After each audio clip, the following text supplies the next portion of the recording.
This is part 2 of several episodes of my interview with Project Peach animator Nathan Vegdahl. Here, Nathan describes the transition between hand-drawn animation and computer animation. The biggest thing that's different is that you have to plan ahead more.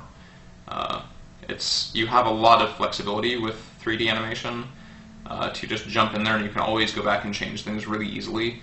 And that's not so much the case with hand-drawn animation. I guess the other obvious thing is that there's no in-betweening done for you in hand-drawn animation. Computers can create in-between keyframes, or in-between frames between your keyframes. And of course, with hand-drawn animation, that's not the case. And that was also a really valuable lesson. I found myself inserting a lot more keys into my computer animation to define it better, and like it gave me more of a sense of wanting to really control what I was doing. And so instead of putting a keyframe every 5 frames, I would put a keyframe every couple of frames in some places, because I just need to really carve out that motion really good.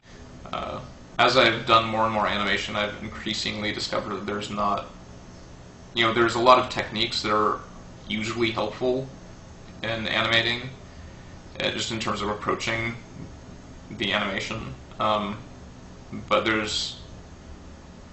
sometimes they fail you. I guess a typical workflow for me is to, to sketch out poses. So usually, with a shot, I will look at reference footage for things that are similar to it. Not necessarily, they don't even have to be exactly the same, but just something that's informative. Something that helps me get ideas, something that can kind of help me figure out the sort of weights and forces involved in a general class of motions, or in the case of acting, emotions. And then I'll take that and start sketching out ideas, and I'll try and come up with something that works well. This of course is the ideal workflow. A lot of the time in Big Buck Bunny, we would have very little time to animate shots, and so we just have to go in and just start doing it. And the times that we had to do that are the times almost universally where the weakest animation happened. But ideally, you have time to actually plan out a shot and get ideas from reference, and then from there I'll start putting the poses together that I've chosen, and I'll pose them out, just a pose, and then I'll play with the timing of them and try and figure out what feels right. Sometimes I'll have a really, really vivid idea of what the timing is going to be, and I'll just almost immediately have it right. But for me, at least, that seems to be the exception rather than the rule. Usually I have to mess around with the timing and really play with it and figure out what's going on. A lot of the time, especially once I get later on into the animation process, I'll start playing things backwards. And it's helpful in a couple of ways. It's helpful because, I don't know, if you watch video that's played in reverse, it has a certain feel to it. And you can recognize that feel, and you can recognize when it's absent from your animation when you play it backwards.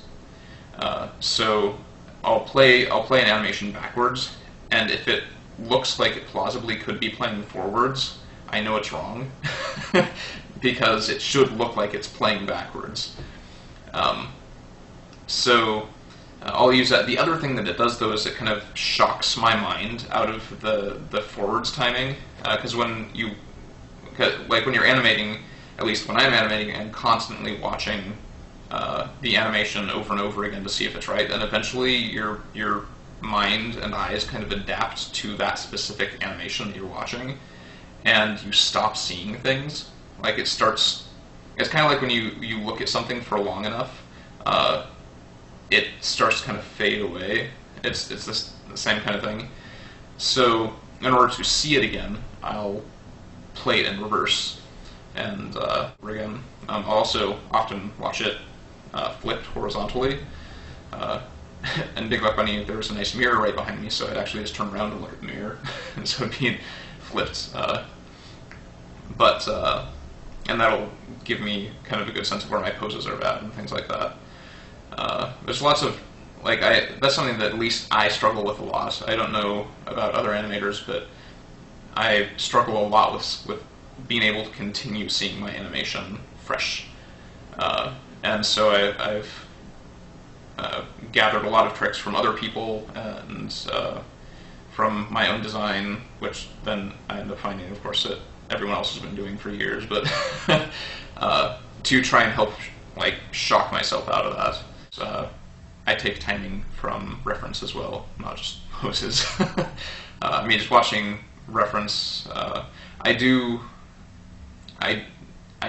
ideally, presuming I have time, the first step that I ever take when animating is to do what I like to call a reference binge.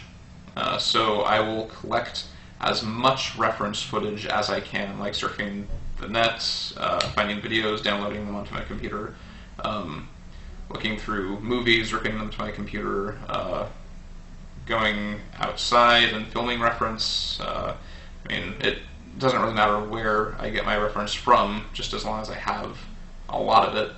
And then I will put it into a big long playlist in VLC and put the whole playlist on loop, full screen it, and just play it, and just watch it over and over and over again. The first time that I do this, I'll loop it, I mean, sometimes I'll have almost an hour of reference footage, depending.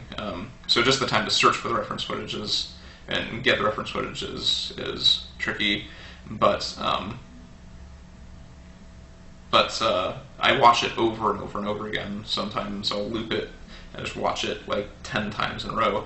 And I'm not even analyzing it so much as just absorbing it. And I do analysis afterwards, but I just like to absorb it. Just go on a reference binge, just loop it and just watch it over and over and over and over again. And what this does is it gives me an intuition for the kinds of motion that the reference contains. And because analysis is really important, logically breaking down and analyzing what's happening in the motion is really important, and you definitely want to do that with the reference footage as well.